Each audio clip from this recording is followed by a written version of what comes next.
Welcome, cadets. Chance here with another Heavenly Parasite update. Bert can enhance his fireballs by combining two together.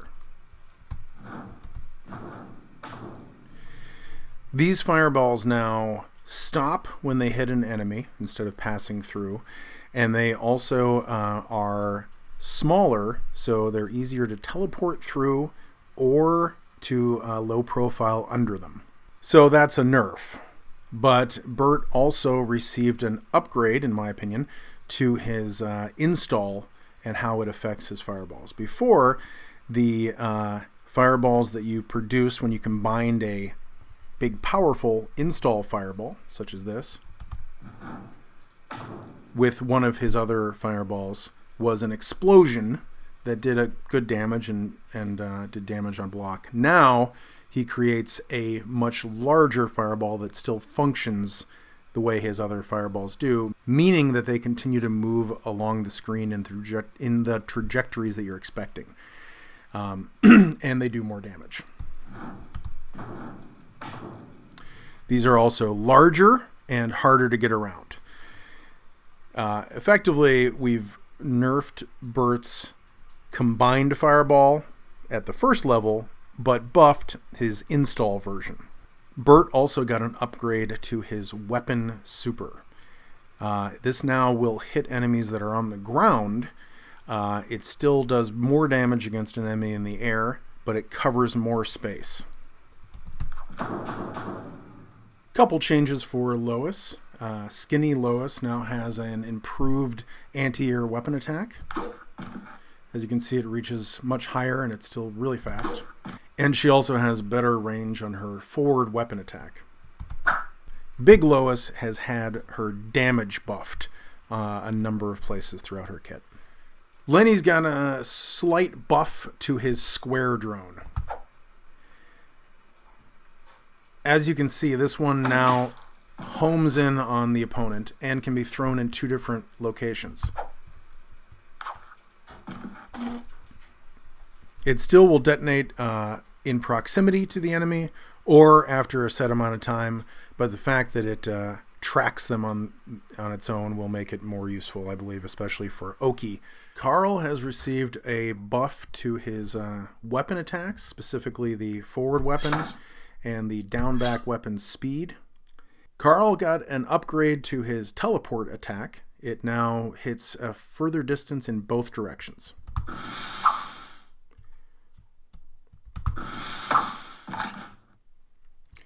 He's also gotten a boost to the damage of his jab super.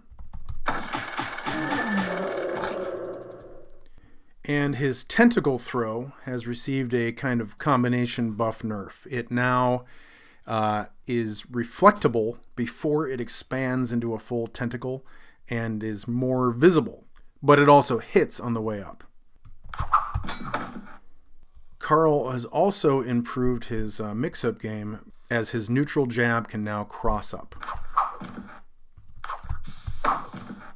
Lenora's tap attack, the pill bugs, now have a longer delay between the first and the second hit, and the second hit also tracks the opponent's position.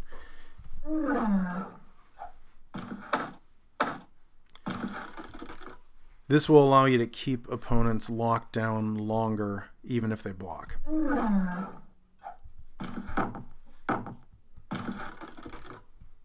We refined the really popular smoke bombs from Claire. So now they function a little bit differently. When you drop a smoke bomb, it can be reflected. The reflected smoke bomb can hit you, if you're the one who called it in, but it'll still produce a smoke screen that you can hide behind. So it's not a complete waste if they reflect it. It can also be beaten by other fireballs that happen to be able to hit low enough to knock it out. The hold version now activates much quicker.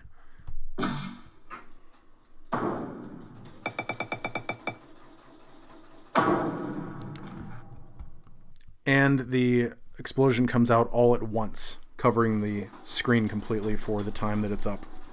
Both smoke bombs last a slightly shorter time. And as you saw, the tap is a single smoke bomb now. And also it does track.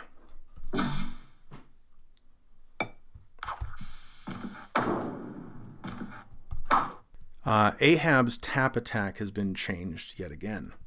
Now it functions more like his enormous crab, but in miniature. So if you call it in, it's a little crab that appears right next to your fighter, and then it will go off and reappear wherever the opponent is. Also, I think a big improvement is we now have a button setting screen here in the character select area. We have more defaults for your controller settings. I believe this is the one favored by both Chigs and Priestess. If I'm not mistaken, let me know. You can also see here that matches now begin with each player having one super meter. You just get that one. It doesn't come back each round. In general, I'm trying to make these supers a more important part of neutral. Assist meter charges a little bit slower now. You do get more install ammo for a given super, and supers are easier to achieve. So I'm hoping that supers will become a bigger part of people's game plans, especially the installs, to kind of bridge the gap while you're charging up your assists. As you can see in the background here, Blaine is watching on in this fight, and Lois is over on the right side watching her team. These guys have the position we're calling buddies. This is an optional second fighter that you can choose to come in on the second round of your matches. The idea here is that you can kind of spread out your options a little bit. If you have a secondary, you can play a rushdown character like Ruth, and then a zoner like Lenny to make it harder for your opponent to adapt.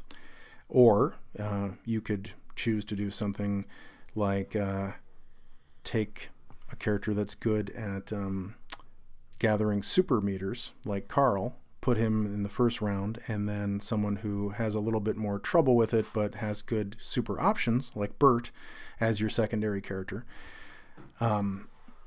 The way it works is that the second round your buddy will come in and fight, and on the third round the winning fighters will go up against each other.